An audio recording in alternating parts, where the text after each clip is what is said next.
ባለፉት 7 ዓመታት የአረንጓዴ አሻራ መርሃ ግብራችን በጣም እጅግ ስኬታማ በሆነ መንገድ ማከናወን ችለናል።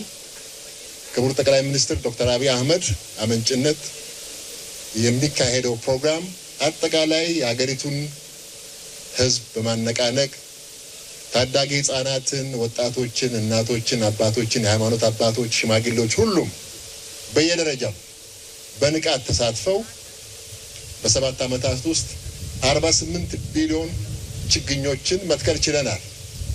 ይሄ ትልቅ ስኬት ነው። የስኬቱ ባለቤት ደግሞ የሀገሪቱ ህዝብ ኢትዮጵያውያን ሁላችንም ነን። ይሄን ማሳካት በመቻላችን እንኳን ደስ ያላችሁ፣ እንኳን ደስ ያለን ለማለት ፈልጋለሁ። ይሄ ከተፈጥሮ ጋር መግባባትን የምንፈጥርበት የሀገራችንን አጠቃላይ ዘላቂ ልማትን ለማረጋገጥ አይነተኛ የሆነ መሳሪያ ነው። የችግኝ ተከላ መርሃ ግብሩ ባለፉት 7 ዓመታት ባደረግነው መርሃ ግብር ከፍተኛ ለውጥ መጥቷል። በግብርና ምርታማነታችን፣ በስንዴ ምርታማነት፣ በበቆሎ ምርታማነት፣ በቡና ምርታማነት ትልቅ ስኬት አስመዝግበናል። እንደዚሁም ደግሞ ደኖቻችን እንደዚህ ለምተው የደን ሽፋናችን 17.2% ብቻ ከነበረበት ተነስቶ አሁን 23.6% ደርሷል። ባለፉት 7 ዓመታት በሰራነው ስራ ማለት ነው።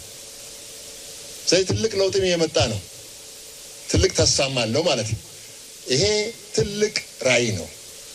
ትውልድ የሚሻገር ራዕይ ነው። አገር የሚገነባ ራዕይ ነው። ዘላቂ ልማትን እውን ለማድረግ አይነተኛ መሳሪያ ነው። በዘመቻ ዝም ብለን ችግኝ ብቻ የምንተክለው ነገርም አይደለም።